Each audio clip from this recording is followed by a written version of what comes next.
ప్రార్థన చేసుకుందాం. పరిశుద్ధుడు అయిన మా తండ్రి, ప్రేమ నమ్మకం కలిగిన మా దేవ, శాశ్వతమైన ప్రేమతో మమ్మల్ని ప్రేమిస్తూ తండ్రి మీ జీవం చేత మమ్మల్ని నింపుతూ మా ఆయుష్కాల దినాలని పొడిగిస్తూ మమ్మల్ని సజీవు లెక్కలో కాపాడుతూ వస్తున్న విధానాన్ని బట్టి వందనాలు, స్తోత్రాలు. నా తండ్రి, ఈ రాత్రికాల సమయం ఇంటి రీతిగా మిమ్మల్ని తండ్రి మీ బిడ్డల పాటల ద్వారా స్తుతించి ఉన్నారు, మహిమపరిచి ఉన్నారు.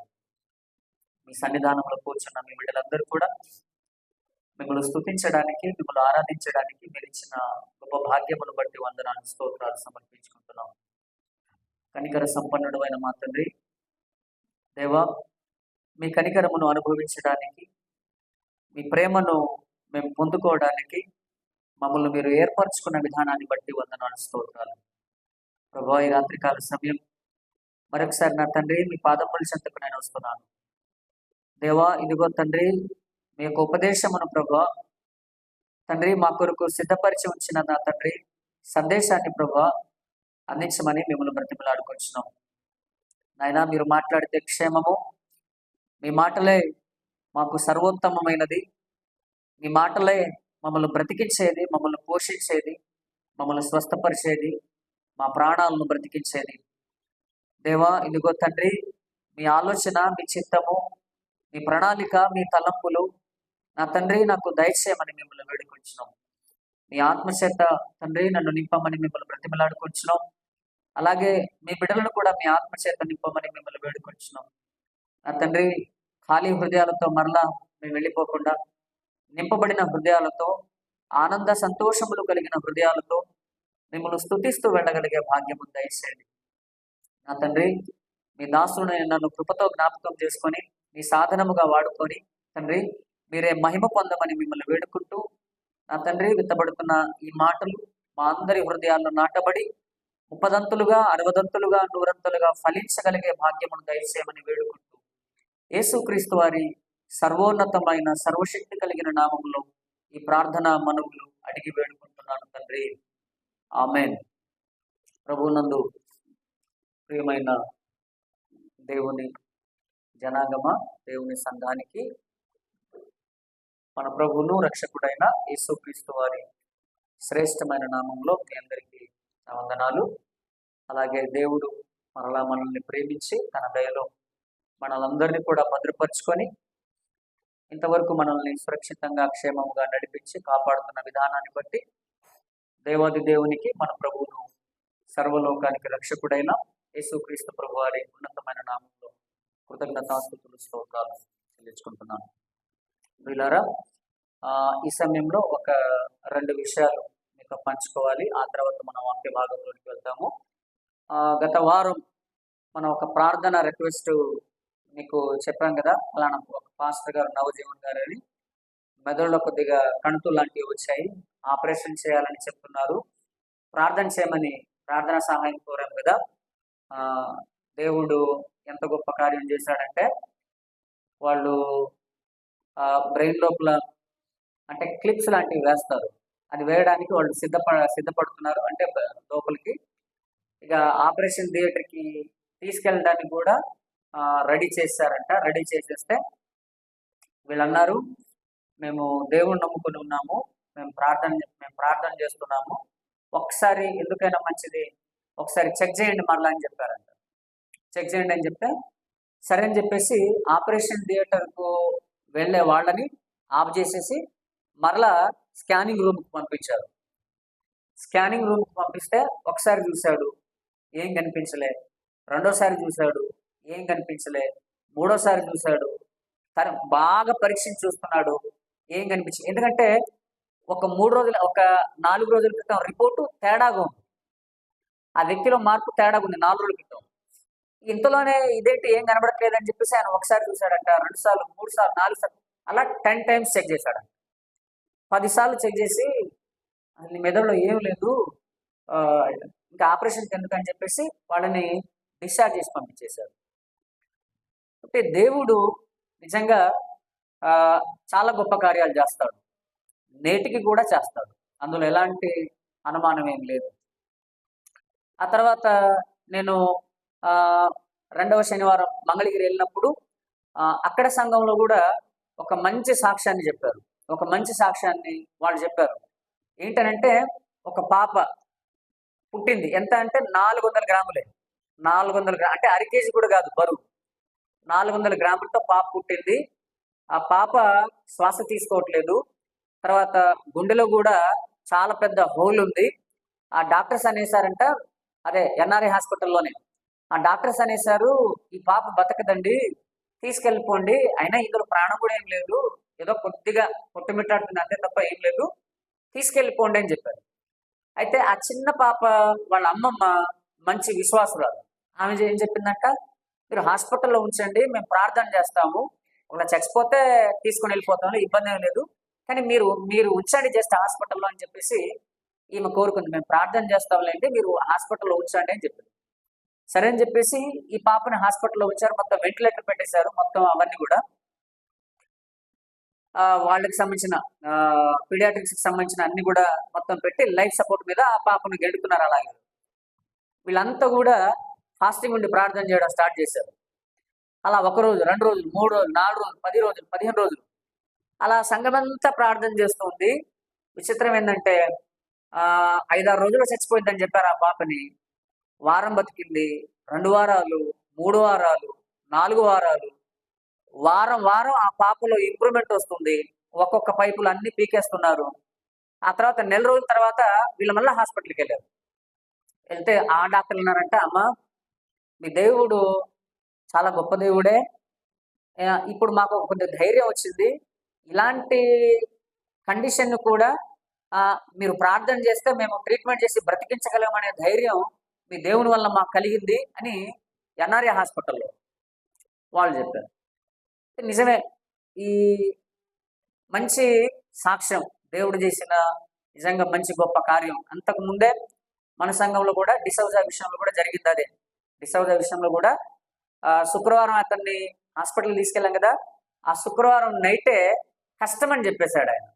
ఈ నైట్ ఈయన కోమాలోకి వెళ్ళిపోతాడు, కోమాలోకి వెళ్తే మనం చేసేదేం లేదు, ఒకవేళ కోమాలోకి వెళ్ళకపోతే సాటర్డే శనివారం ఫస్ట్ ఆపరేషన్ ఈయనే చేస్తామండి, కానీ ఎందుకో డౌట్ ఈ రాత్రే కోమాలోకి వెళ్ళిపోతాడు, చాలా క్రిటికల్ కండిషన్ అయిపోయింది ఈ రాత్రే అని చెప్పారు. కానీ దేవుడు చాలా అద్భుతకరమైన రీతిలో, చాలా ఆశ్చర్యకరంగా ఆయన కూడా విడిపించాడు. కాబట్టి దేవుడు ఏ కాలంలోనైనా ఏ సమయంలోనైనా తప్పకుండా తన కార్యాన్ని జరిగిస్తాడు. ఒకటి, నమ్ముట నీ వలన అయితే, అది కండిషన్. నమ్ముట నీ వలన అయితే నమ్మువానికి సమస్తమును సాధ్యమే అని చెప్పాడు. అది ఇప్పటికీ ఎప్పటికీ ఆయన రెండవ రాకడ వచ్చే పర్యంతం ఆ వచనం అలాగే ఉంటుంది. అది దానికి మార్పులు చేర్పులు అంటూ ఏం లేదు. కాబట్టి మనం నిజంగా దేవుడు చాలా గొప్పవాడు. అందును బట్టి దేవునికి మనమంతా కూడా కృతజ్ఞతాస్తుతులు చెల్లింపబద్ధులమై ఉన్నాం. సరే, ఈరోజు ఒక వాక్యాన్ని మనం ధ్యానించుకుందాం. ప్రసంగి గ్రంథము 1వ అధ్యాయము. ప్రసంగి గ్రంథము 1వ అధ్యాయము 8 నుంచి 10 వచనాలను మనం ధ్యానిద్దాం. ప్రసంగి గ్రంథము 1వ అధ్యాయము 8 నుంచి 10 వచనాలు. ఎడతెరిపి లేకుండా సమస్తము జరుగుచున్నది, మనుష్యులు దాన్ని వివరింపచాలరు. చూచుట చేత కన్ను తృప్తి పొందకున్నది, వినుట చేత చెవికి తృప్తి కలుగుటలేదు. మునుపు ఉండినదే ఇక ఉండబోవున్నది, మునుపు జరిగినదే ఇక జరగబోవున్నది. సూర్యుని క్రింద నూతనమైనదేదియు లేదు. ఇది నూతనమైనదని ఒకదాన్ని గూర్చి ఒకడు చెప్పును, అదియు మనకు ముందుండిన తరములలో ఉండినదే. ఇది ఈ వచన భాగాలు. చాలా విలువైన సంగతి, చాలా ఆశ్చర్యకరమైన వచనం. నిజంగా ఈ వచనాన్ని చాలా జాగ్రత్తగా ఆలోచిస్తే చాలా విషయాలు అందులో ఉన్నాయి. చాలా విషయాలు, చాలా సంగతులు దేవుడు ఈ లేఖనంలో మన కోసం దాచి ఉంచాడు. సూర్యుని క్రింద నూతనమైనది, ఇది కొత్తది అని ఏది కూడా లేదంట. లేకపోతే సూర్యుని క్రింద ఇది ఇది కొత్తది లేకపోతే ఇది లేటెస్ట్ అని చెప్పడానికి వీలు లేదంట. అన్ని కూడా పాతవే అని చెప్పాడు. ఒక మాటలో చెప్పాలంటే అన్ని కూడా పాతదే, అన్ని కూడా పాతదే. కన్ను చాలా వాటిని చూస్తుంది లోకంలో. అదే వాహనాలను చూస్తున్నారు, మనుషులను చూస్తున్నారు, మొక్కలను చూస్తున్నాం. కన్ను చాలా వాటిని చూస్తుంది, కానీ కన్నుకి ఏమైనా సంతృప్తి ఉందా? ఇంకా చాలు, ఇంకేం చూడొద్దులే అని ఏమైనా ఉంటుందా? ఏం లేదు, మరలా చూడాల్సిందే. అక్కడ దాకెందుకు? మన ఇంటిని మనం రోజు చూస్తుంటాం, మన ఇల్లే లోపల, మన ఇంట్లోనే మనం రోజు చూస్తుంటాం. కానీ ఇది చాలే, ఈరోజు మొత్తం చూశాను కదా, ఇంకా రేపటితో నాకు ఇల్లు చూడవలసిన అవసరం లేదు అని అనుకుంటావా? లేదు, లేదు కదా. చాలా సంగతులు వింటూ ఉంటాం మనం కదా. రాజకీయాల గురించి వింటాం, దేవుని గురించి వింటాం, ఊళ్ళో గొడవల గురించి వింటాం, సమస్యల గురించి వింటాం, రకరకాల సంగతుల గురించి మన చెవి వింటూ ఉంటుంది. కానీ చెవులు ఇక చాలే, ఇంకేం విందాంలే అని అనిపిస్తూ ఉంటుందా? మరలా రేపు ఏం వింటామో, రేపు ఏం వినాల్సి వచ్చిద్దో అనేది కదా. సూర్యుని క్రింద నూతనమైనదంటూ ఏది కూడా లేదంట. అన్ని కూడా అంతకు ముందు ఉన్నదే అని చెప్పాడు. ఆ తర్వాత జరుగుతున్నది, జరగబోయేది, ఇవి కూడా ఇప్పుడు కొత్తగా ఏం కాదు, అంతకు ముందు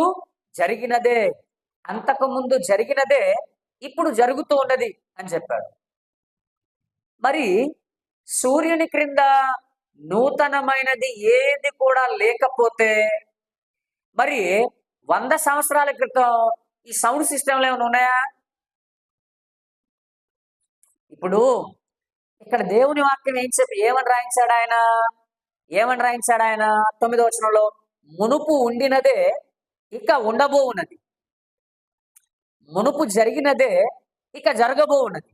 సూర్యుని క్రింద నూతనమైనది ఏది లేదు. ఇది నూతనమైనదని ఒకదాన్ని గూర్చి ఒకడు చెప్పును, అదియును మనకు ముందుండిన తరములలో ఉండినదే. మరి ఒక 100 సంవత్సరాల క్రితం ఈ సౌండ్ సిస్టమ్ ఏమైనా ఉందా? లేదు. మరి ఇది నూతనమైనది కాదా? అవునా కాదా? ఒక 100 సంవత్సరాల క్రితం కార్లు ఏమైనా ఉన్నాయా? ఇప్పుడున్న కంపెనీలన్నీ కొత్త ఏమైనా ఏం లేవు కదా. ఈ డిజైన్లు ఏమైనా ఉన్నాయా? మరి ఇప్పుడు కొత్త కంపెనీలు వచ్చాయి కదా, కొత్త డిజైన్లు కదా. మరి ఇవి నూతనమైనవి కావా? ఫోన్లు ఉన్నాయా 100 సంవత్సరాల క్రితం? లేవు. మరి ఇప్పుడు ఈ ఫోన్ నూతనమైనది కాదా? మరలా వచ్చే సంవత్సరానికి కొత్త వర్షన్లో రావట్లేదా? వస్తున్నాయి కదా. మరి ఇవన్నీ నూతనమైనవి కావా? అవునా కాదా? 100 సంవత్సరాల క్రితం పుస్తకాలు ఎలా ఉండేవి? ఏదో దేని మీద రాసుకునేవాళ్ళు. కానీ ఇప్పుడు ఏంటి? పుస్తకాలు చాలా అందంగా, చాలా అందమైన ప్రింటింగ్లో, అందమైన డిజైనింగ్లో, పైన కవరు కదా. మరి నూతనమైందేగా, ఇవన్నీ నూతనమైందేగా. అంటే ఇక్కడ చెప్పబడుతున్న ఈ వాక్యాలు, ఈ లేఖనాలు మనిషి కనుక్కుంటున్న విషయాల గురించి కాదు. ఇది మనుష్యుడు కనుక్కుంటున్న విషయాల గురించి కాదు, ఆ నూతనత్వం గురించి కాదు ఇక్కడ చెప్పేది.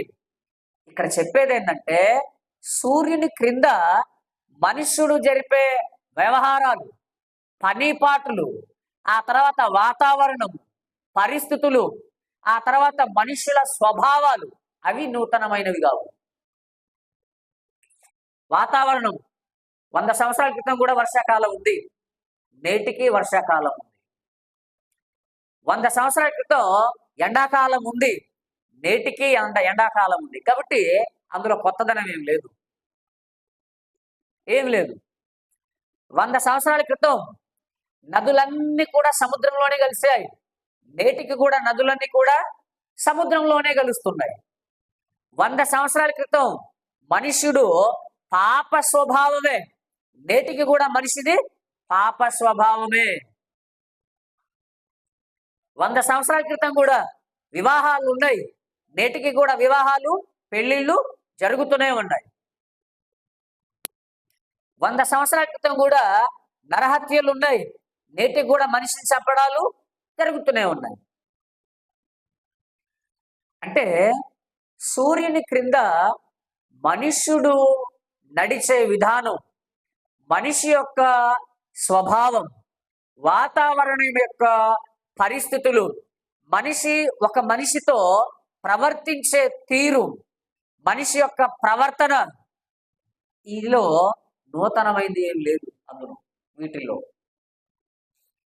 మనిషి కనుక్కుంటున్న విషయాల్లో కొత్త కొత్తవి వస్తున్నాయి, కానీ మనిషి యొక్క స్వభావము, మనిషి యొక్క ప్రవర్తన, మనిషి యొక్క పాపపు క్రియలు, వాతావరణ పరిస్థితులు, ఇవన్నీ కూడా ఎప్పటికీ పాతవే.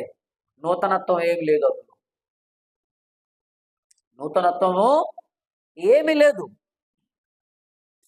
అందుకోసమే చూడండి, పాత కాలం నుంచి మనం ఆలోచిస్తే, ఎందుకంటే మునుపు జరిగినదే మరలా జరుగును అన్నాడు కదా, మునుపు ఉండినదే మరలా ఉండబోయేది తప్ప నూతనమైంది ఏది కూడా లేదని చెప్పాడు కదా. ఇప్పుడు ఒక సంగతిని గురించి పాతకాలం నుంచి ఎలాగుందో నేటికి ఎలాగ కొనసాగుతుందో ఒక సంగతిని గురించి మనం ఆలోచిస్తాం ఈ రాత్రి. చూడండి ఒకసారి, ఆదికాండము 6వ అధ్యాయం, ఆదికాండము 6వ అధ్యాయము 9 నుంచి 12 వచనాలు మనం చదువుకుందాం. ఆదికాండము 6వ అధ్యాయము 9 నుంచి 12 వచనాలు. నోవాహు వంశావళి ఇదే. నోవాహు నీతిపరుడును తన తరములో నిందారహితుడునై ఉండెను. నోవాహు దేవునితో కూడా నడిచినవాడు. షేము, హాము, యాపేతున 3 కుమారులను నోవాహు కనెను. ఇక్కడ నుంచి భూలోకము దేవుని సన్నిధిని చెడిపోయి ఉండెను. భూలోకము బలాత్కారముతో నిండి ఉండెను. దేవుడు భూలోకమును చూచినప్పుడు అది చెడిపోయి ఉండెను.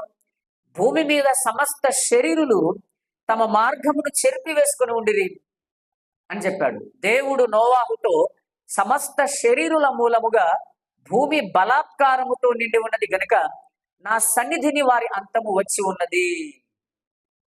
నేను వారితో కూడా భూమిని కూడా నాశనం చేస్తానని చెప్పాడు. ఇక్కడ జలప్రళయానికంటే ముందు కాలం, కరెక్ట్ టైం ఎంతో మనకు తెలియదు, కానీ ఇంచుమించు కొన్ని లెక్కల ప్రకారం ఆదాము గారు పుట్టినది మొదలుకొని జలప్రళయం వరకు 1656 సంవత్సరాలని వంశావళులను బట్టి లెక్క పెట్టారు. అది ఖచ్చితం కాదు, కరెక్ట్ గా అదే అని మనం చెప్పలేము, కానీ వంశావళులన్నిటిని కూడా జాగ్రత్తగా మనం చూస్తే 1656 సంవత్సరాల కాలం వస్తుంది. ఆదాము గారు పుట్టిన దగ్గర నుంచి నోవాహు జలప్రళయం జరిగేంత వరకు.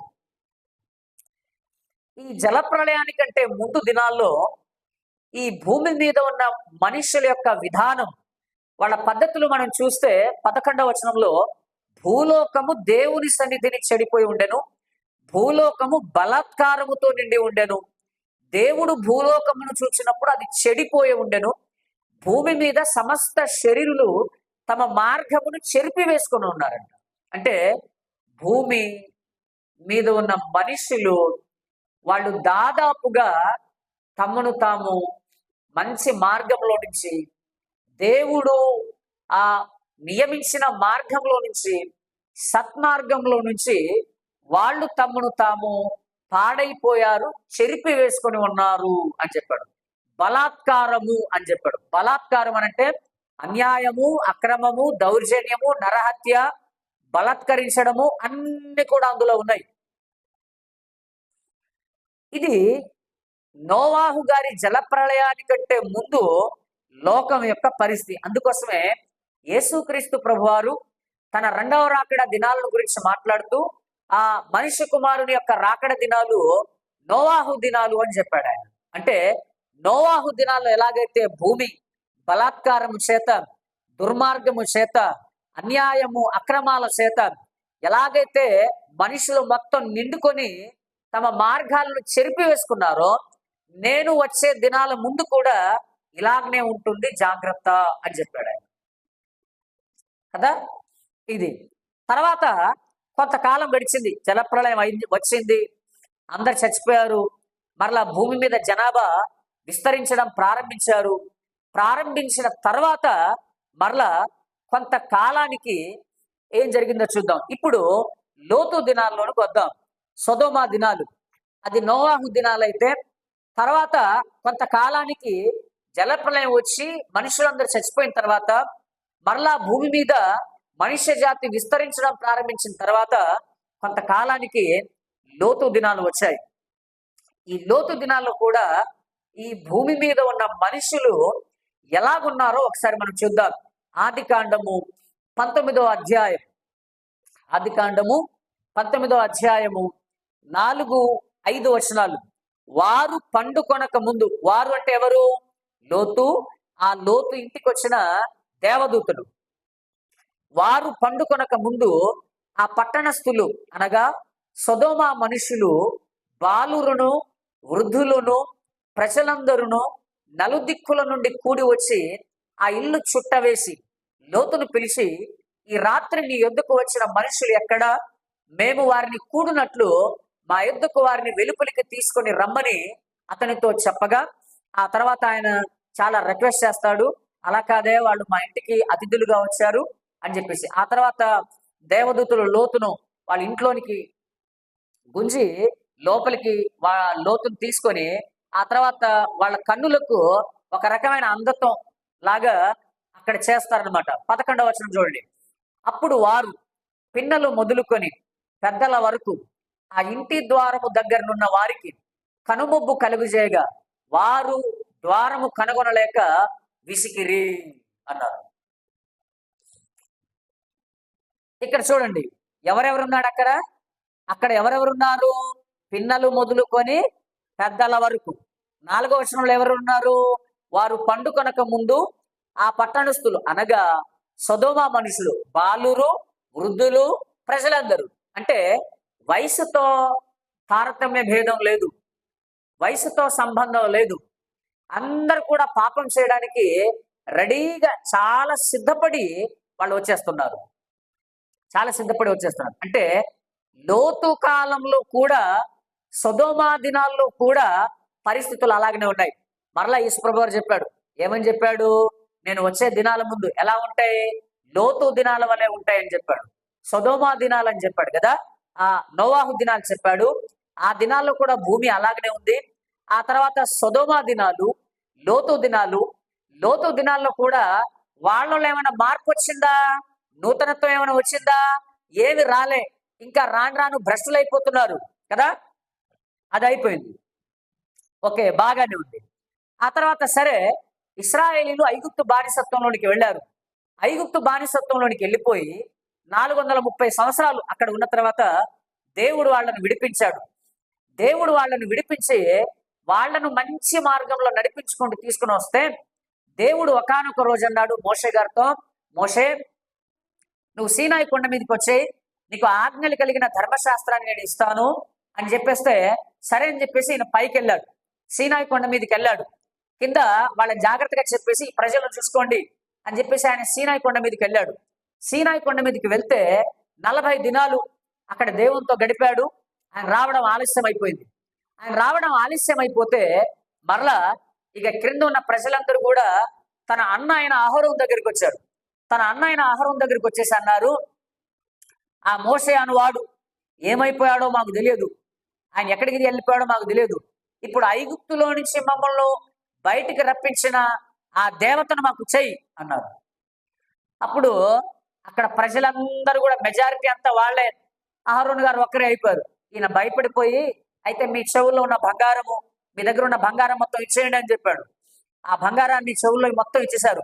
తర్వాత వాటన్నిటిని కరిగించి దూడబొమ్మ చేశాడు ఆయన. దూడబొమ్మ చేసినప్పుడు ఇక వాళ్ళు దూడను పూజించడం ప్రారంభించారు. ఐగుప్తులో నుంచి మమ్మల్ని బయటికి రప్పించిన ఈయనే అని చెప్పేసి దేవుడని. చూడండి ఒకసారి నిర్గమాకాండము 32వ అధ్యాయం, నిర్గమాకాండము 32వ అధ్యాయము 1వ వచనం నుంచి నేను చదువుతున్నాను చూడండి. మోషే కొండ దిగకుండా తడువు చేయుట ప్రజలు చూచినప్పుడు ఆ ప్రజలు అహరోను నొద్దకు కూడి వచ్చి, లెమ్ము, మా ముందర నడుచుటకు ఒక దేవతను మా కొరకు చేయము. ఐగుప్తులో నుండి మమ్మల్ని రప్పించిన ఆ మోషే అనువాడు, వాళ్ళ లాంగ్వేజ్ చూడండి ఎలా ఉందో, ఆ మోషే అనువాడు ఏమయ్యానో మాకు తెలియదని అతనితో చెప్పిరి. అందుకు అహరోను, మీ భార్యలకు, మీ కుమారులకు, మీ కుమార్తెలకు చెవులున్న బంగారు పోగులను తీసి నా ఎద్దుకు తెండని వారితో చెప్పగా, ప్రజలందరూ తమ చెవులనున్న బంగారు పోగులను తీసి అహరోను నొద్దకు తెచ్చిరి. అతడు వారి యొద్ద వాటిని తీసుకొని పోగరతో రూపమును ఏర్పరిచి దానిని పోత పోసిన దూడగా చేసెను. అప్పుడు వారు, ఓ ఇశ్రాయేలు, ఐగుప్తు దేశంలో నుండి నిన్ను రప్పించిన నీ దేవుడు ఇదే అని. ఆ తర్వాత వాళ్ళు ఏం చేశారు? అహరోను అది చూచి దాని ఎదుట ఒక బలిపీఠము కట్టించాను. మరియు అహరోను రేపు యెహోవాకు పండుగ జరుగునని చాటింపగా, మరునాడు వారు ఉదయమున లేచి దహన బలులను, సమాధాన బలులను అర్పించిరి. అప్పుడు జనులు తినుటకు త్రాగుటకును కూర్చుండి ఆడుటకు లేచిరి. పండగ చేసేది ఎవరికి? పండగ ఎవరికి చేస్తున్నారు? దేవునికి. పండగ ఎవరికి చేస్తున్నారు? దేవునికి. బలులు అర్పించేది దేనికి? దూడ. అంటే ఇప్పుడు ఏంటి అంటే, ఇప్పుడు ఆ దేవుడు మమ్మల్ని నడిపించిన ఆ దేవుడే ఈ దేవుడు, ఈ దూడ. ఇకంతే. తినడం, త్రాగడం, ఆడడం లేచారంట. ఆ తర్వాత వాళ్ళు ఎలా నడిచారో అనేది 19వ వచనం చూడండి. ఇప్పుడు మోషే గారి కింద ఆ పర్వతం నుంచి కిందకి దిగాడు. దిగిన తర్వాత అతడు పాళ్యమునకు సమీపింపగా ఆ దూడను వారు నాట్యమాడుచు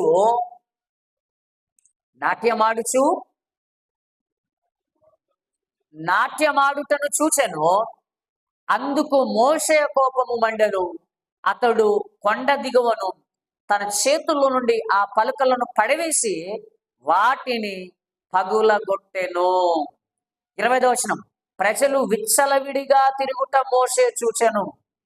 వారి విరోధులలో వారికి ఎగతాళి కలుగునట్లు అహరోను విచ్చలవిడిగా తిరుగుటకు వారిని విడిచిపెట్టి ఉండెను. అక్కడ మాట చూడండి, విచ్చలవిడిగా.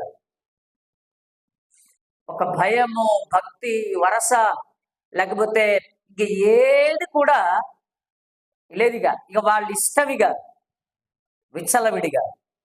అంటే మనుష్యుని యొక్క ప్రవర్తన, మనుష్యుని యొక్క నడవడిక, ఆలోచన విధానం, అందులో మార్పు రావట్లే.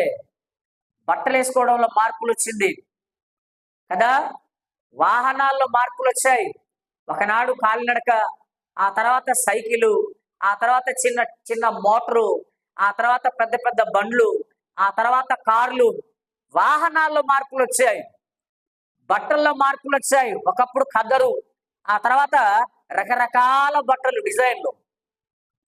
తినే విషయంలో మార్పులు వచ్చాయి. ఎక్కడో చైనాలో ఆ నూడిల్స్, ఎక్కడో చైనాలో ఆ మంచూరియాలు ఈరోజు ఆ మన వీధుల్లో, మన ఊర్లో వచ్చేసాయి.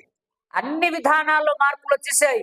కానీ మనుష్యుని యొక్క ఆలోచన, ప్రవర్తన, నడవడిలో మాత్రం మార్పు లేదు.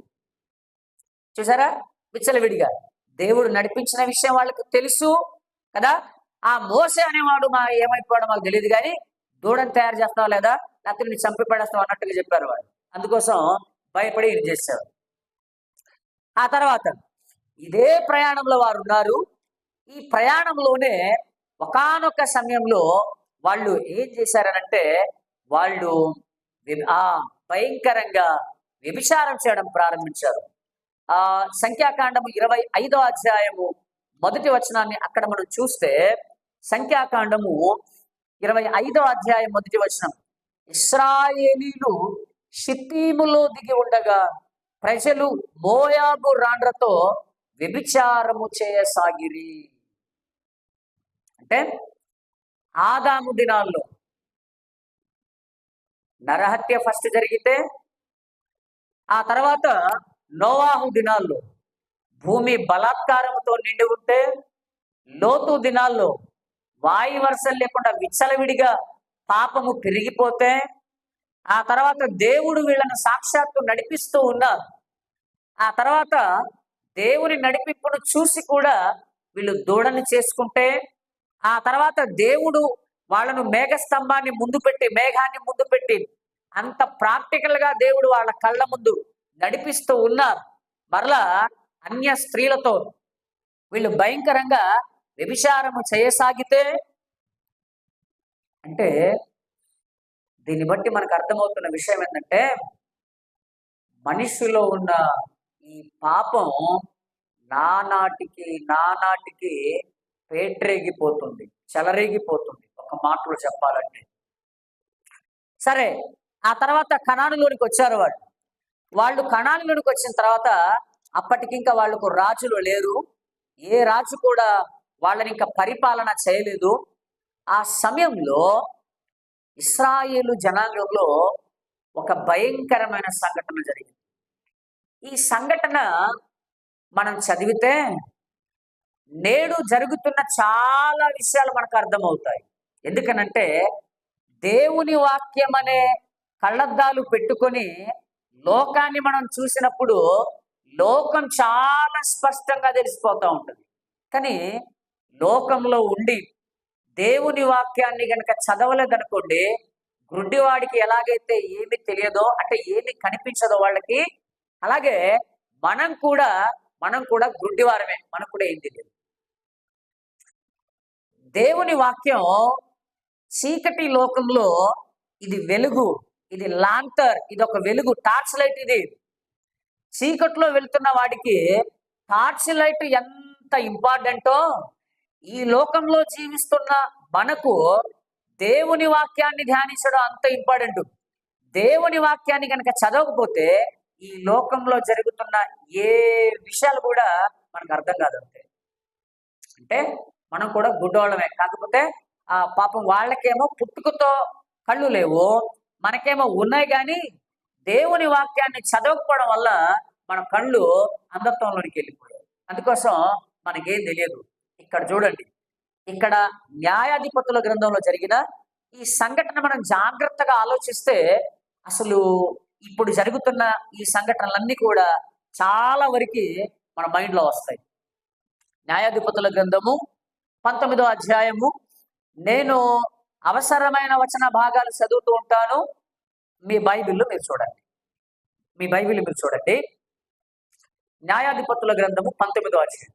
ఇశ్రాయేలీలకు రాజు లేని దినములలో లేవీయుడైన ఒకడు ఎఫ్రాయిమీల మన్యపు ఉత్తర భాగమున పరదేశిగా నివసించుచుండెను.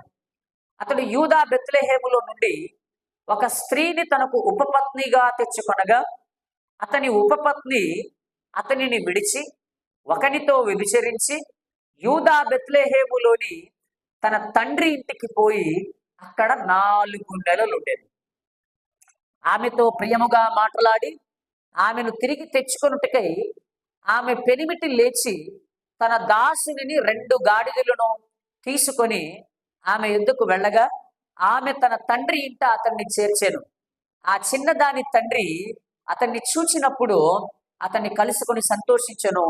ఆ చిన్నదాని తండ్రి అతని మామ వెళ్ళనీయనందున అతడు 3 దినములు అతని యొద్ద నుండెను గనుక వారు అన్నపానములు పుచ్చుకొనుచు అక్కడ నిలిచిరు. విషయం ఏంటి? తన ఉపపత్ని, తన భార్య, ఈమె వేరే వాడితో వ్యభిచరించి ఇతన్ని వదిలిపెట్టేసి వెళ్ళిపోయింది తన తండ్రి ఇంటికి. సరే, కొంతకాలం అయిపోయింది. అప్పుడు ఈయనేమనుకున్నాడు, నా భార్యను మరలా నేను తీసుకురావాలి అని చెప్పేసి తన పనివాడిని 2 గాడిదల్ని తీసుకొని ఆయన ఆ ఎఫ్రాయిము ప్రాంతం నుంచి యూదా బెత్లెహేము ప్రాంతానికి, ఇక అటు గిబియా ప్రాంతానికి వెళ్తున్నాడు. చూడండి, సరే ఆ ప్రాంతానికి చేరుకున్నాడు. ఈమె చూసింది, నా పెనిమిటి వస్తున్నాడని చూసింది. తన తండ్రి ఇంటికి తీసుకుని వెళ్ళింది. అక్కడ ఎన్ని రోజులు గడిపాడైనా? 3 రోజులు చుట్టంగా ఉన్నాడు. సరేనా? 3 రోజులు ఉన్నాడు. ఆ తర్వాత మనం కింద చదివితే 4వ రోజు వెళ్ళాలని అనుకుంటాడు. ఆ అమ్మాయి వాళ్ళ తండ్రి, అంటే ఇతని మామగారు అంటాడు, ఈ రోజు కూడా ఏం వెళ్తావులే, కాస్త అన్నం అవి తీసుకో, చక్కగా ప్రశాంతంగా ఈ రోజు కూడా గడుపుదాం, మాతో ఉండు అనకలోనే ఆ రోజు కూడా అయిపోయింది. 4వ రోజు కూడా అయిపోయింది. ఇక 5వ రోజు కూడా ఇక మేము బయలుదేరుతాం అన్నాడు. లేదు, ఏం వెళ్తావు, ఈ రోజు ఉండు, ఈ రోజు కూడా ఉండు అన్నట్టుగా బలవంతం చేశాడు, కానీ ఆ రోజు ఆయన ఉండలే. చూడండి అక్కడ 8వ వచనం, 5వ దినమున అతడు వెళ్ళవలెనని ఉదయమున లేచినప్పుడు ఆ చిన్నదాని తండ్రి, నీవు నీ ప్రాణమును బలపరుచుకునమని చెప్పినందున వారు ప్రొద్దు వ్రాలు వరకు తడువు చేసి ఇద్దరు కూడి భోజనం చేసిరి. ఆ మనుషుడు తానును అతని ఉపపత్నియు అతని దాసుడును వెళ్ళ లేచినప్పుడు ఆ చిన్నదాని తండ్రి అతని మామ, ఇదిగో ప్రొద్దు గ్రుంకుటకు సమీపమాయను, నీవు దయచేసి ఈ రాత్రి ఇక్కడ ఉండుము. ఇదిగో ప్రొద్దు గ్రుంకుచున్నది, సంతోషించి ఇక్కడ రాత్రి గడుపుము. రేపు నీ గుడారమునకు వెళ్ళుటకు నీవు వేకువనే లేచి నీ త్రోవను పోవచ్చునని అతనితో చెప్పినను. అతడు అక్కడ రాత్రి గడపనొల్లక లేచి వెళ్ళి యెబూసను యెరూషలేము ఎదుటికి వచ్చాను. అప్పుడు జీను కట్టబడిన 2 గాడిదలను అతని ఉపపత్నియు అతనితో కూడా ఉండెను. యెరూషలేము దగ్గరికి వచ్చారు. తర్వాత మరలా ఇక ఈ యెరూషలేములో కూడా మనం బస చేయవద్దు, అన్యుల పట్టణం, మరలా మనం ముందుకెళ్దామని చెప్పేసి యెరూషలేములో వాళ్ళు ఆ రాత్రి ఉండకుండా మరలా ముందుకు వెళ్ళారు. మరలా ముందుకు వెళ్ళి ఎక్కడికి వెళ్ళారు? వాళ్ళు గిబియా ప్రాంతానికి వెళ్ళారు. చూడండి 12వ వచనం, అతని యజమానుడు, ఇశ్రాయేలీలు కాని అన్యుని పట్టణమున ప్రవేశింపము, గిబియా వరకు ప్రయాణము చేయుదమనిను. మరియు అతడు, నీవు రమ్ము, ఈ స్థలములలో ఏదో ఒక ఊరికి సమీపించి గిబియాలోనే గాని రామాలోనే గాని ఈ రాత్రి బస చేసేద్దామనెను. అప్పుడు వారు సాగి వెళ్ళుచుండగా బెన్యామీనీల గిబియా దగ్గర ఉన్నప్పుడు ప్రొద్దు గ్రుంకెను. ఎక్కడ దాకా వచ్చారు వాళ్ళు? బెన్యామీనీలు నివసించే ప్రాంతం, బెన్యామీను గోత్రం నివసించే గిబియా ప్రాంతానికి వచ్చేసరికి పొద్దుపోయింది. ఇక వాళ్ళు ఈ రాత్రి గిబియాలోనే ఉందాం అనుకొని ఏం చేశారు? వాళ్ళు వీళ్ళని ఆ గిబియాలో ఎవ్వరు కూడా తమ ఇంట్లో వీళ్ళని చేర్చుకోలేదు. అప్పుడు ఈయనేం చేశాడు? ఈ రాత్రి ఈ ఊరు సంత వీధిలో, అంటే ఈ ఊరు సంత జరిగింది కదా ప్రతి ఊరికి, ఈ సంతలో ఈ రాత్రి ఉందాం, మనం రేపు పొద్దునే వెళ్ళిపోవచ్చు అనుకొని ఈయన సంతలో ఆ రాత్రి గడపడానికి సిద్ధమవుతుంటే ఒక ముసలాయన చూస్తాడు. తర్వాత మనం చదువుకుంటూ వెళ్తే ఒక ముసలాయన చూస్తాడు. ఒక ముసలాయన చూసి, ఎక్కడి నుంచి వచ్చారు మీరు ఏంటంటే, నేను కూడా ఫలానా ఎఫ్రాయిము మన్య ప్రాంతానికి చెందినవాడే, ఇలాగా మా మామగారింటికి వెళ్ళాను నా భార్యను తీసుకొని రావడానికంటే, నేను కూడా ఎఫ్రాయిం ప్రాంతం నుంచే వచ్చినోండి, ఈ ప్రాంతానికి వలస వచ్చినోండి, కాబట్టి రా నా ఇంటికి వచ్చే, ఇక్కడ ఈ రాత్రిపూట ఇది చాలా ప్రమాదకరమైన ఏరియా, మన ఇంట్లోకి వచ్చే, నేను ఉన్నాను కదా అనేసరికి సరే అని చెప్పేసి ఆ ఇంట్లోకి ఈయన వెళ్ళాడు. తన భార్యను, తన దాసుణ్ణి, తన గాడిదలను తీసుకొని అతని ఇంటికి వెళ్ళాడు. ఆ రాత్రి అతని ఇంట్లో వీళ్ళు బస చేశారు. బస చేసేసరికి తర్వాత చూడండి, ఆ రాత్రి ఆ ఊరి యొక్క పరిస్థితి ఏంటో చూడండి. 31వ వచనం నుంచి, మెట్టుకు వీధిలో రాత్రి గడపకూడదని చెప్పి తన ఇంట అతన్ని చేర్చుకొని వారి గాడిదల కొరకు మేత సిద్ధపరిచెను. అప్పుడు వారు కాళ్ళు కడుక్కొని అన్నపానములు పుచ్చుకొనిరి. వారు సంతోషించుచుండగా ఆ ఊరి వారిలో కొందరు పోకిరీలు ఆ ఇల్లు చుట్టుకొని తలుపు కొట్టి, నీ ఇంటికి వచ్చిన మనిషిని మేము ఎరుగునట్లు అతన్ని బయటికి తెమ్మని ఇంటి యజమానుడైన ఆ ముసలివానితో అనగా, ఇంటి యజమానుడైన ఆ మనుష్యుడు వారి ఎందుకు బయలు వెళ్ళి, నా సహోదరులారా, అది అలా జరగకూడదు, అట్టి దుష్కార్యము చేయకూడదు, ఈ మనుష్యుడు నా ఇంటికి వచ్చాను గనుక మీరు ఈ వెర్రి పని చేయకుడి. ఇదిగో కన్యకైన నా కుమార్తెయును ఆ మనుష్యుని ఉపపత్నియు ఉన్నారు. నేను వారిని బయటికి తీసుకుని వచ్చేదను.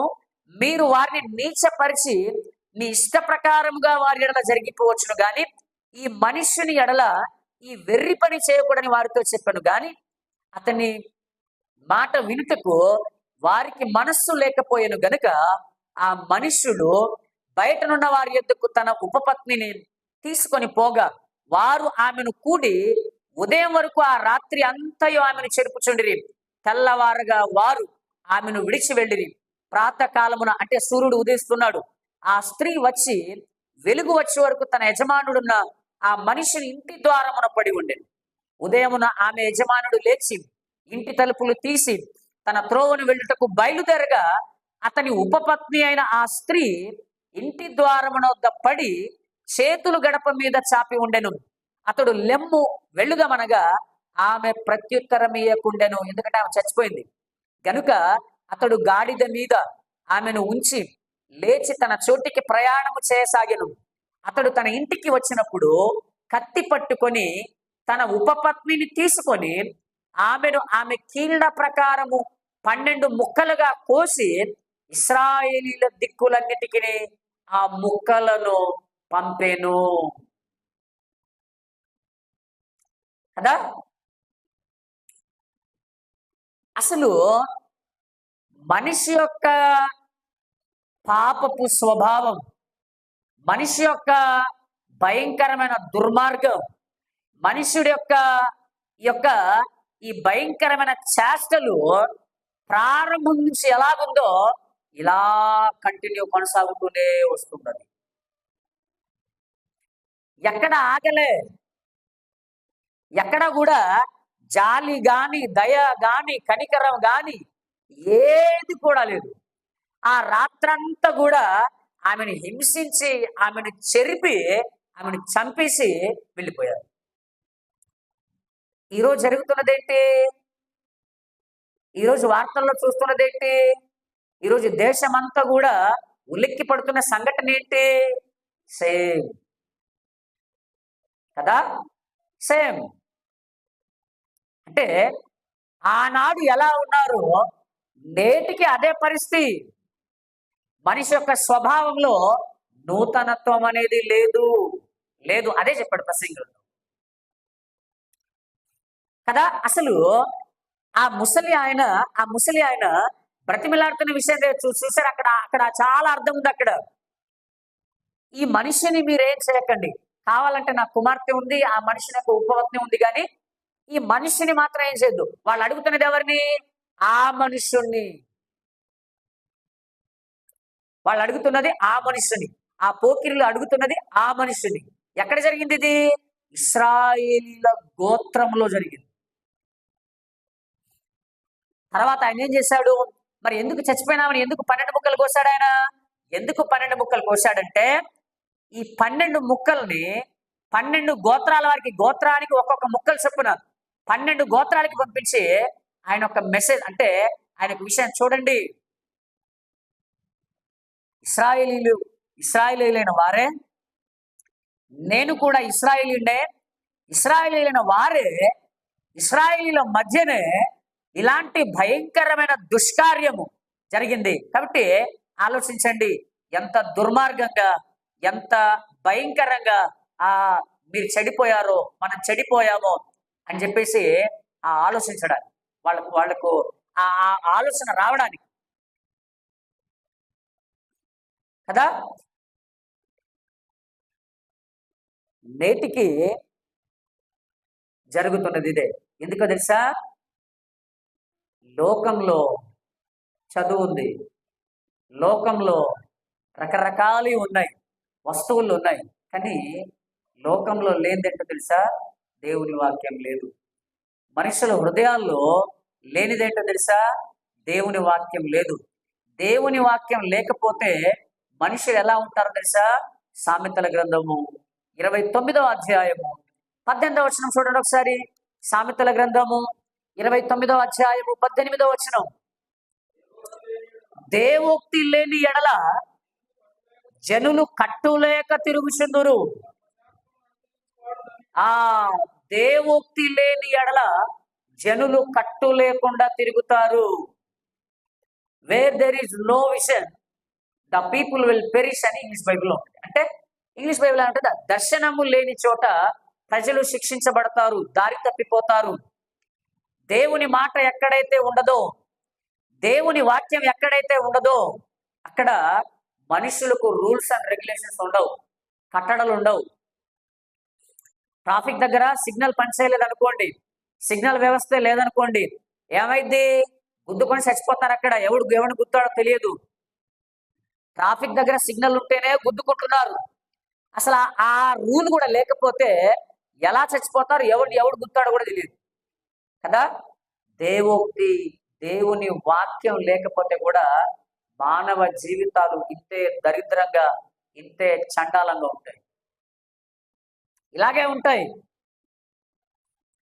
అందుకోసమే చదువులు ఉన్నాయి, చదువులు చెప్తున్నారు, అన్నీ ఉన్నాయి, కానీ ఏం సుఖం, ఏం లాభం? జరగరానివి చాలా దారుణంగా జరిగిపోతున్నాయి. చదువుకున్న వాళ్ళే ఇలా చేస్తున్నారు. అలాంటప్పుడు చదువు ఉండి ఏం సుఖం, ఏం చేయడానికి కదా? ఈ చివరి దినాల్లో ఇట్లాంటి మనుషులే బాగా ఉంటారు, ఇట్లాంటి సంఘటనలే బాగా జరుగుతాయి. తిమోతి గారికి వ్రాసిన 2వ పత్రిక 3వ అధ్యాయం, తిమోతి గారికి వ్రాసిన 2వ పత్రిక 3వ అధ్యాయం 1 నుంచి 5 వచనాల్లో మనకు 19 రకాల మనుషుని యొక్క చెడ్డ గుణాలు ఉంటాయి. అక్కడ 19 రకాలైన మనుషుని యొక్క మనస్తత్వాలు ఉంటాయి. అందులో 12వ రకాన్ని మనం చూద్దాం. 12వ రకం చూడండి. 12వది ఏమొచ్చిందో చెప్తారా?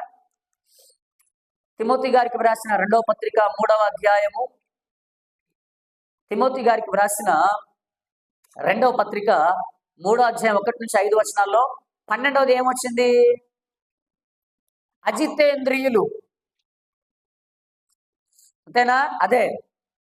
ఏలైనగా మనుషులు, స్వార్థప్రియులు, ధనాపేక్షులు, బింకములాడువారు, అహంకారులు, దూషకులు, తల్లిదండ్రులకు అవిధేయులు, కృతజ్ఞత లేనివారు, అపవిత్రులు, అనురాగరహితులు, అతి ద్వేషులు, అపవాదుకులు, అజితేంద్రియులు.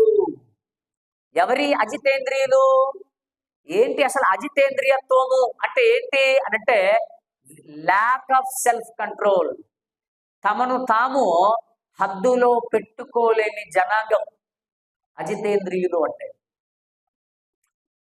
సెల్ఫ్ కంట్రోల్ లేని జనాంగం, ఆలోచన లేని జనాంగం, వివేచన లేని జనాంగం, తమ మనస్సులను, తమ కోరికలను అదుపులో, నియంత్రణలోనికి పెట్టుకోలేని జనాంగం, వాళ్ళే అజితేంద్రియులు.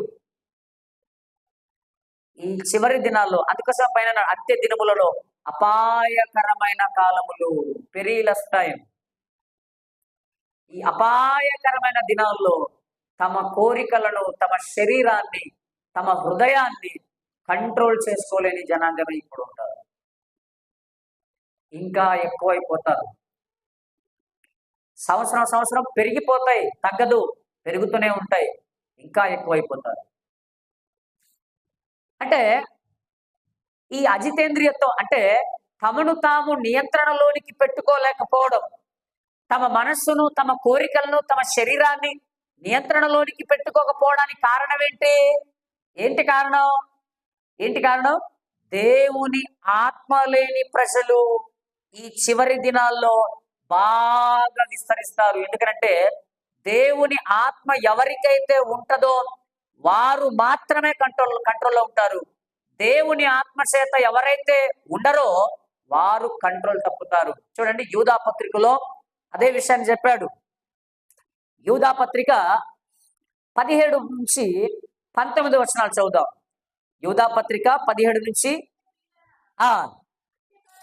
అంత్యకాలమునందు తమ భక్తిహీనమైన దురాశల చొప్పున నడిచి పరిహాసకులుందురని మన ప్రభు అయిన యేసుక్రీస్తు అపోస్తలులు పూర్వమందు మీతో చెప్పిన మాటలను జ్ఞాపకం చేసుకొనుడి. అట్టివారు ప్రకృతి సంబంధులను ఆత్మ లేని వారునే ఉండి భేదములు కలగజేసేవారు.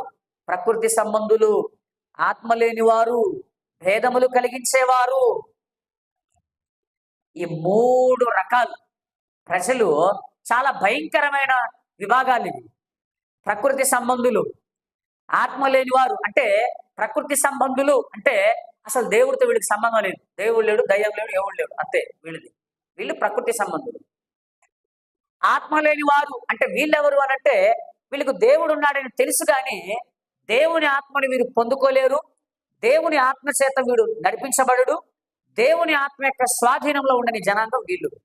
భేదములు కలిగించేవారు వీళ్ళెవరు అని అంటే మనుషుల మధ్య భేదాలు, మతాల మధ్య భేదాలు, ఇలా అందరినీ భేదాలు కలగజేసుకుంటూ వెళ్ళేవాళ్ళు వీళ్ళు. ఈ జాతులన్నీ కూడా ఇప్పుడు మనం చూస్తున్నాం, ఈ ప్రజలందరూ కూడా. ఎందుకంటే దేవుని ఆత్మయే మనలో మనల్ని కంట్రోల్ చేసుకునే విధంగా మనల్ని నడిపిస్తూ ఉంటది. ఇదే 2 తిమోతి పత్రిక 1వ అధ్యాయం 7వ వచనంలో అక్కడ చూడండి, దేవుడు మనకు ఎలాంటి ఆత్మనిచ్చాడంట.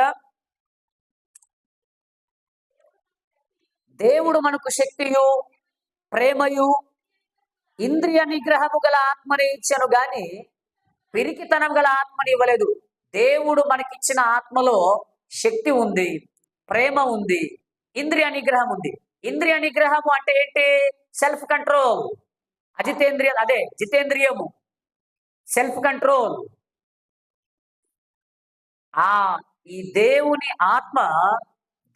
ఆత్మలో శక్తి ఉంది, ప్రేమ ఉంది, ఇంద్రియ నిగ్రహము.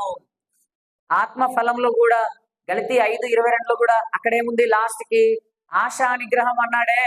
ఆత్మ ఫలంలో ప్రేమ, సంతోషము, సమాధానం అని చెప్పేసి లాస్ట్ కి ఆశా నిగ్రహం అన్నాడే. ఆశా నిగ్రహం అన్నా, ఆశా నిగ్రహం అన్నా, జితేంద్రియత్వం అన్నా, తర్వాత ఇక్కడ ఇంద్రియ నిగ్రహం అన్నా, ఇది ఒకటే.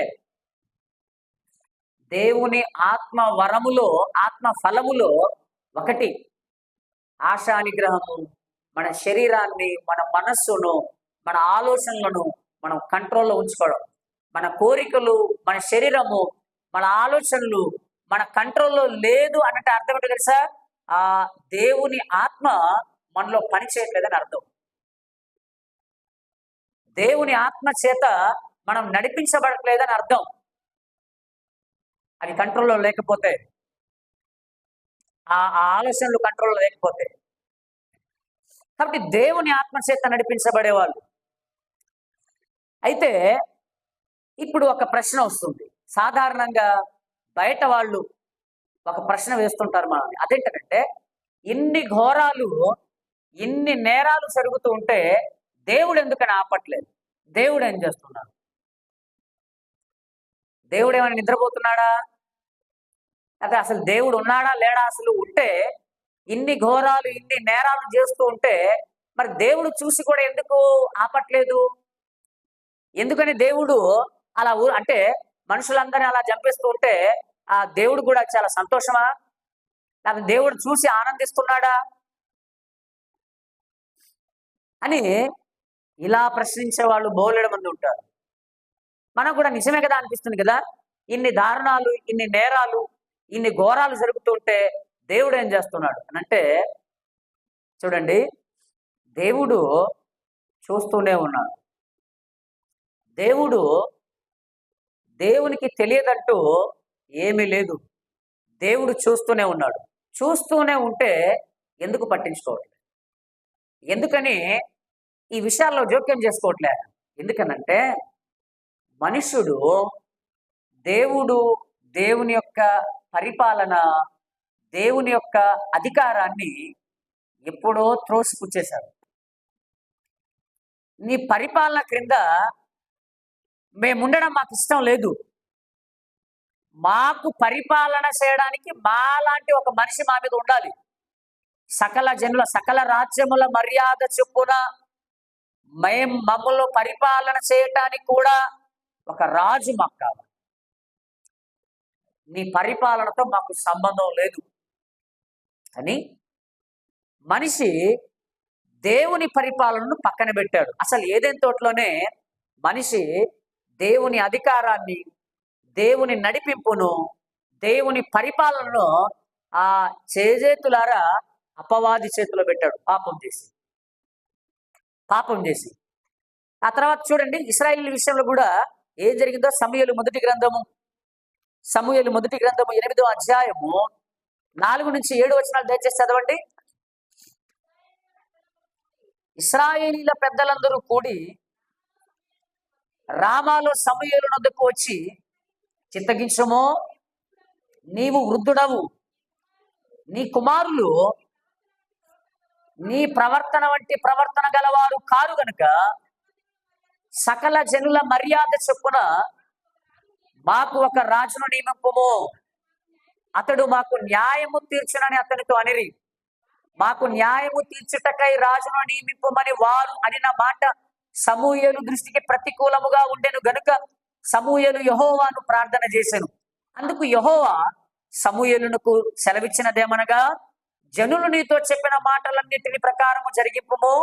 వారు నిన్ను విసర్జింపలేదు గాని తమ్మును ఏలకుండా నన్నే విసర్జించి ఉన్నారు అన్నాడు. నువ్వేం బాధపడకు గాని వాళ్ళు నిన్నే విసర్జించలే. నేను వారి మీద పరిపాలన చేయకుండా ఉండడానికి ఈ ప్రజలు నన్ను విసర్జించారు. కాబట్టి వాళ్ళు ఏదైతే అడిగారో వాళ్ళు అడిగిన దాని చొప్పున వారికి చేసేయి, రాజును నియమించేసేయి అని చెప్పాడు. అంటే ఇక్కడ అర్థమవుతున్న విషయం ఏంటి తెలుసా? దేవుడు మమ్మల్ని పరిపాలన చేయవలసిన అవసరం లేదు. మాకు పరిపాలన చేయడం తెలుసు, మాకు ఎలా నడవాలో తెలుసు, మమ్మల్ని మేము ఎలా కాపాడుకోవాలో తెలుసు, మా జీవితాలు ఎలా మేము కట్టుకోవాలో తెలుసు. కాబట్టి దేవునితో మాకు సంబంధం లేదు, ఆయన పరిపాలన మాకు అవసరం లేదు అన్నట్టుగా దేవుణ్ణి పక్కకు పెట్టేశారు. సరే, దేవుడు కూడా అన్నాడు వాళ్ళు చెప్పిన దాని ప్రకారమే కానీ అని చెప్పేశాడు. నువ్వేం బాధపడకు, వాళ్ళు చెప్పినట్టుగానే కానీ అని చెప్పాడు. ఆ తర్వాత మనిషి యొక్క పైత్యం ఇంకా ఎక్కడికి వచ్చిందంటే యోబు గ్రంథం 21వ అధ్యాయంలోనికి వద్దాం. ఇక చూడండి, పైత్యం ముదురుతూ వస్తుంది. యోబు గ్రంథము 21వ అధ్యాయం 14 నుంచి 16 వచనాలు చూడండి ఒకసారి. యోబు గ్రంథము. వారు ఆ దేవునితో అంటున్నారట, నీ మార్గములను గూర్చిన జ్ఞానము మాకు అక్కర్లేదు, నీవు మమ్మను విడిచిపోమ్మని దేవునితో చెప్పుదురు. మేము ఆయనను సేవించుటకు సర్వశక్తుడగు వాడెవడు? మేము ఆయనను గూర్చి ప్రార్థన చేయుట చేత మాకేమి లాభము కలుగునో అని వారు చెప్పుదురు. చూడండి, ఇదే మాటలు ఈరోజు మనుషులు మనతో కూడా చెప్తారు. సేవ్ దేవుని వాక్యం నేర్చుకోవాలి. నేర్చుకుంటే ఏమైంది? ఏమొచ్చింది? నీ మార్గములను గూర్చిన జ్ఞానము మాకు అక్కర్లేదు, నీవు మమ్మల్ని విడిచిపోమ్మని దేవునితో చెప్పుదురంట. మాకు అవసరం లేదు, దేవునితో మాకు సంబంధం లేదు. ఆ తర్వాత మేము ఆయనను సేవించడానికి సర్వశక్తుడా, ఆయనెవడు? ఆ తర్వాత మేము ఆయనకు ప్రార్థన చేస్తే మాకొచ్చే లాభం ఏంటి? ఏం లాభం వచ్చింది ప్రార్థన చేస్తే? అంటే మనిషి ఏం చేస్తున్నాడు? దేవుణ్ణి నన్ను విడిచిపెట్టేయి, నన్ను వదిలిపెట్టేయి, నీ అవసరం నాకు లేదు, నీ వాక్యం నీ మాటలతో నాకు పని లేదు, నిన్ను ప్రార్థన చేయవలసిన అవసరం కూడా నాకు లేదు, నేను ఎలా బ్రతకాలో నాకు తెలుసు, నేను ఎలా చదవాలో నాకు తెలుసు, నాకు చాలా నాలెడ్జ్ ఉంది, నాకు చాలా జ్ఞానం ఉంది అని మనిషి ఏం చేస్తున్నాడు తెలుసా? దేవుణ్ణి పక్కకు సైడ్ చేసేస్తున్నాడు. అంటే ఇప్పుడు మనిషి యొక్క భావన ఏంటి? ఎలా బ్రతకాలో నాకు తెలుసు, ఎలా నడిపించాలో నాకు తెలుసు, ఏది చేయాలో నాకు తెలుసు, అంతా నాకు తెలుసులేవా, నీతో నాకేం పని అన్నట్టుగా. మరలా ఎక్కడికి వచ్చారు? మరలా ఇప్పుడు కీర్తనలోకి రండి. ఇప్పుడు 12వ కీర్తన, కీర్తన గ్రంథం 12వ కీర్తన 4వ వచనం చూడండి. మా నాలుకల చేత మేము సాధించదము, మా పెదవులు మావి, మాకు ప్రభువు ఎవడని వారను కొందరు. మేము అన్ని సాధించేస్తాం, మాకు చాలా జ్ఞానం. కాబట్టి అసలు మాకు దేవుడు ఎవడు? దేవునితో మాకే సంబంధం అంటే రిజెక్టింగ్, తిరస్కరణ. చూసారా ఎలాగుందో? ఆ తర్వాత అసలు 73లోకి రండి, 73వ కీర్తనలోకి రండి.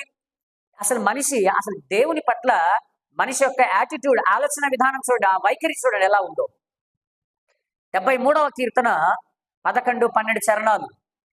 దేవుడు ఎట్లు తెలుసుకునను, భక్తిహీనులు అంటున్నారు, దేవుడు ఎట్లు తెలుసుకునను, మహోన్నతునికి తెలివి ఉన్నదా అని వారను కొందరు. ఇదిగో ఇట్టివారు భక్తిహీనులు, వీరు ఎల్లప్పుడూ చింతలేని వారై ధన సమృద్ధి కలుగజేసుకుంటారు. వీళ్ళు దేవుడా, అంత జ్ఞానం ఉందా దేవునికి? అన్ని తెలుస్తాయా? ఎలా తెలుస్తాయానికి? ఏం తెలుసాయానికి అని చింతలేని వారై ధనాన్ని సమకూర్చుకుంటారంట. అంటే డబ్బే మన జీవితం, డబ్బే జీవితం.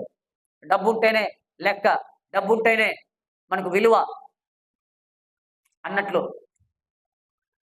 అంటే ఇప్పుడు చూడండి, ఎప్పుడైతే మనిషి దేవుణ్ణి తిరస్కరిస్తాడో, దేవుణ్ణి పక్కకు పెట్టేస్తాడో, దేవుడు కూడా ఏం చేస్తాడో తెలుసా మనుషునికి? రోమీలకు రాసిన పత్రిక 1వ అధ్యాయము 28వ వచనం చూద్దాం. మరియు వారు తమ మనస్సులో దేవునికి చోటు ఇవ్వనొల్లకపోయిరు గనుక చెయ్యరాని కార్యములు చేయుటకు దేవుడు భ్రష్ట మనస్సుకు వారికి అప్పగించెను. అంటే ఎప్పుడైతే మనిషి దేవుణ్ణి తిరస్కరిస్తాడో, విసర్జించేస్తాడో, మనుషుని యొక్క ఏ కార్యకలాపాల్లో కూడా దేవుడు జోక్యం చేస్తాడు.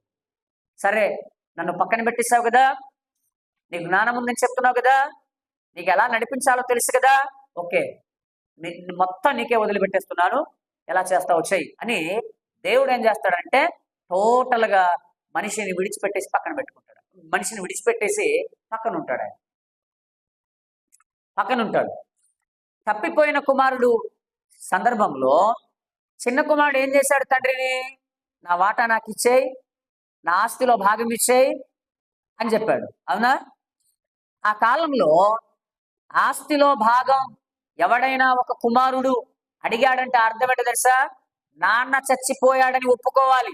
ఎందుకనంటే చచ్చిపోతేనే గాని ఆస్తిని డివైడ్ చేయరు ఆ కాలంలో. వాళ్ళ సాంప్రదాయం ప్రకారం, యూదా సాంప్రదాయ ప్రకారం ఏంటనంటే తండ్రి చచ్చిపోయిన తర్వాతనే ఆస్తిని భాగం చేస్తారు. తండ్రి బ్రతికి ఉన్నంత కాలం ఆస్తిని భాగం చేసే వీలు లేదు, ఆ హక్కు లేదు. అయితే ఈ చిన్న కుమారుడు ఏమన్నాడు? నా భాగం, నా ఆస్తిలో నా భాగం ఇస్తావా లేదా అంటే అర్థం ఏంటి? నువ్వు చచ్చిపోయినతో సమానం, నా దృష్టిలో నువ్వు చచ్చిపోయిన వాడవే, నా ఆస్తి నాకు ఇచ్చేయి. అప్పుడు తండ్రి ఏం చేశాడు? సరే, ఒరే నీ దృష్టిలో నేను చచ్చిపోయాను కదా, కాబట్టి సరేలే, నీ దృష్టిలో నేను చచ్చిపోయాను కదా, అయితే నీ ఆస్తి, నీ భాగాన్ని నేను విభజించేస్తున్నాను, ఇదిగో నీ భాగం అని చేతిలో పెట్టాడు. చిన్న కుమారుడు ఏం చేశాడు? తండ్రితో సంబంధాలు తెంచుకొని, చచ్చిపోయాడంటే అర్థం ఏంటి?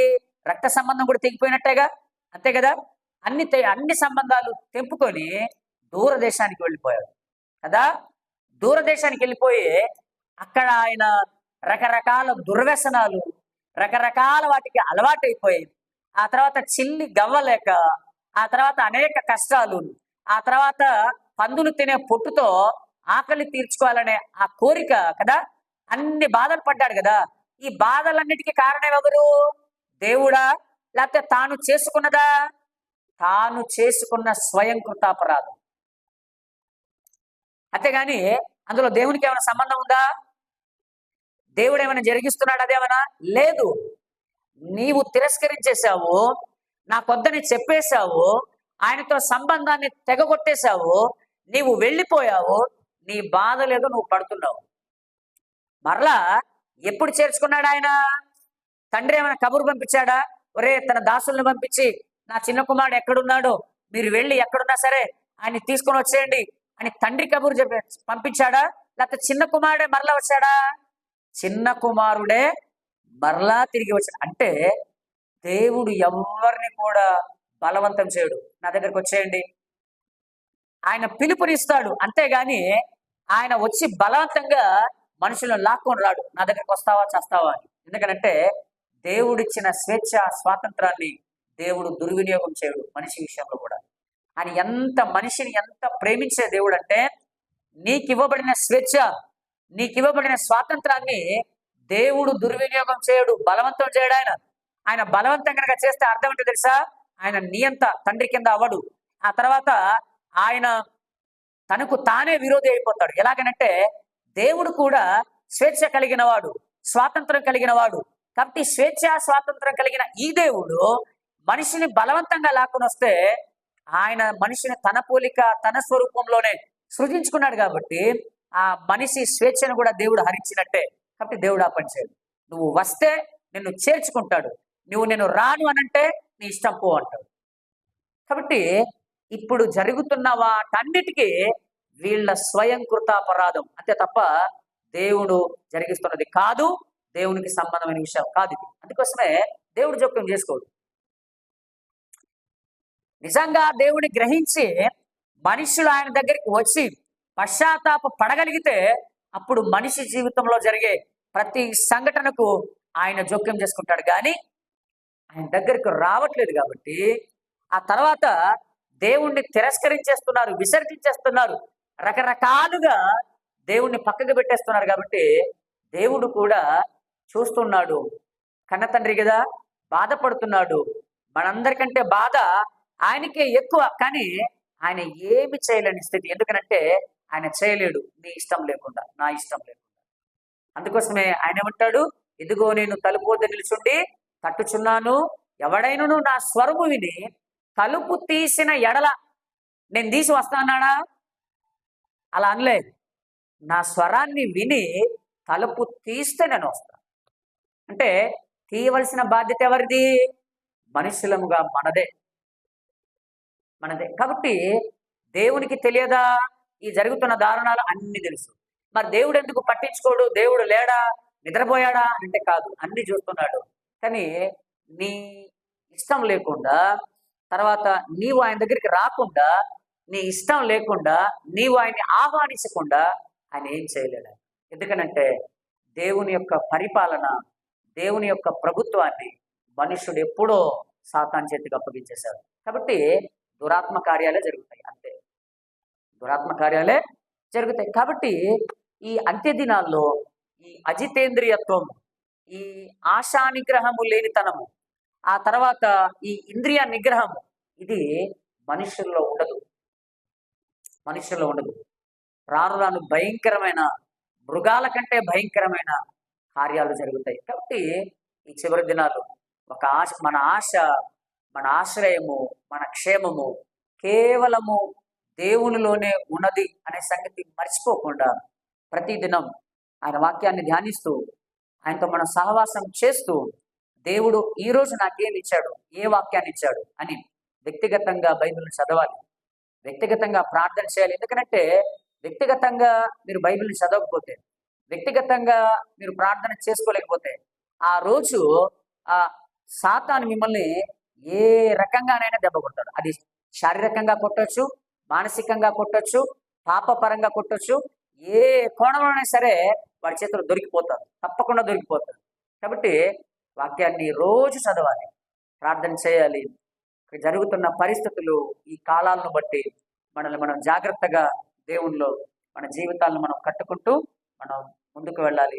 అలాగే దేశంలో చూసాం కదా ఎంత భయంకరమైన దారుణాలు జరుగుతున్నాయో. కాబట్టి మన దేశం కూడా శాంతి, సమాధానము, ఈ ప్రజలకు కూడా మారు మనసు, ఈ ప్రజల జీవితాలు కూడా బాగుపడలాగిన మన అందిన ప్రార్థనలు కూడా మనం తప్పకుండా మనం వారి క్షేమం కోసం మనం జ్ఞాపకం చేసుకోవాలి. దేవుడు ఈ వాక్యమును మన వినికిడిలో ఫలింపచేయుగాక. ఆమేన్. ప్రార్థన చేసుకుందాం. ప్రియమైన తండ్రి, మహోన్నతుడు అయిన మా ప్రభువా, సర్వకృపానిధి, శాశ్వతమైన ప్రేమతో మమ్మల్ని ప్రేమిస్తూ, మీ దయలో, మీ కృపలో మమ్మల్ని భద్రపరుస్తూ, నా తండ్రి ప్రభువా, ఈ రాత్రికాల సమయం మీరు ఇచ్చిన వర్తమానం బట్టి వందనాలు, స్తోత్రాలు ప్రభువా. నా తండ్రి, నా దేవా, నా తండ్రి, మీ వాక్యమును బట్టి మేము ఆలోచించుకుంటూ పోతే నాయన ఎన్నో సంగతులు మనుషుల మధ్య ప్రభువా, ఎన్నో విషయాలు మీరు మనకు చూపిస్తూ ఉన్నారు. నాయన ఇదిగో తండ్రి, మీ వాక్యం సత్యమైనది. నాయన ఇదిగో తండ్రి, ఇంత సత్యమైన వాక్యాన్ని ప్రభువా మీరు మా చేతిలో పెట్టినందుకు వందనాలు. కానీ నా తండ్రి, నాయన మేము దాన్ని ధ్యానించకుండా, చదవకుండా ఉంటే ఆయన మా యొక్క దౌర్భాగ్యం కూడా లేదు ప్రభా. నా తండ్రి, ఇదిగో ప్రభా, నా తండ్రి, దేశంలో జరుగుతున్న ఎన్నో భయంకరమైన సంఘటనలు ప్రభా, ఎన్నో అఘాయిత్యాలు ప్రభా మేము చూస్తున్నాం. నాయన తండ్రి, నాయన కనికరించిన ప్రభా, ఈ బిడ్డల హృదయాలు కూడా తండ్రి తెరవమని మిమ్మల్ని వేడుకొచ్చినాం. మిమ్మల్ని గ్రహించగలిగే భాగ్యం దయచేయమని మిమ్మల్ని వేడుకొచ్చినాం. తండ్రి, మీకు వందనాలు, స్తోత్రాలు సమర్పించుకుంటున్నాం ప్రభా. నా తండ్రి, నా దేవ, తండ్రి, ఇంతవరకు తండ్రి ఈ కూడిక జరగడానికి మీరు చూపించిన కృప కొరకై వందనాలు, స్తోత్రాలు. ఈ రాత్రి కాలం అంతా మీ చేతులకు అప్పగించుకుంటున్నాం. మీ చిత్తానుసారంగా మమ్మల్ని అందరినీ కూడా తండ్రి మీ హస్తాల క్రింద భద్రపరచమని మిమ్మల్ని వేడుకొంచున్నాం. నా తండ్రి, మరొక మా చిత్తం అయితే మరలా రేపటి దినం నా తండ్రి మాకు దయచేయమని మిమ్మల్ని వేడుకొంచున్నాం. నేను బలహీనతలో ఉన్న మీ బిడ్డలను కూడా తండ్రి మీరే ముట్టండి, స్వస్థపరచండి, సమాధానం దయచేయండి. నేను రాజును కూడా సంపూర్ణమైన ఆరోగ్యం దయచేయమని తండ్రి, ఆ బిడ్డను కూడా తండ్రి స్వస్థపరిచి సమాధానం దయచేయమని వేడుకొంచున్నాం. సహోదరి నిర్మలా గారికి కూడా సంపూర్ణమైన ఆరోగ్యం దయచేయమని ప్రభా తండ్రి మీకు వందనాలు స్తోత్రాలు చెల్లించుకుంటున్నాం. అలాగే తండ్రి నాయన ఇదిగో తండ్రి దేవా నాయన ఇదిగో తండ్రి నాయన నవజీవన్ గారి విషయంలో కూడా మీరు చేసిన గొప్ప స్వస్థతను బట్టి మేలులను బట్టి వందనాలు స్తోత్రాలు చెల్లించుకుంటున్నాం. గొప్ప కార్యాలు చేసే దేవుడు ఆయన, అద్భుత ఆశ్చర్య కార్యాలు చేసే దేవుడు, అందును బట్టి మీకు వందనాలు స్తోత్రాలు చెల్లించుకుంటున్నాం. చిన్న బిడ్డ విషయంలో కూడా ప్రభా ఎంతో ఆశ్చర్యకరమైన కార్యం చేశారు. విశ్వజ విషయంలో కూడా ఎంతో ఆశ్చర్యకరమైన కార్యాలు చేశారు.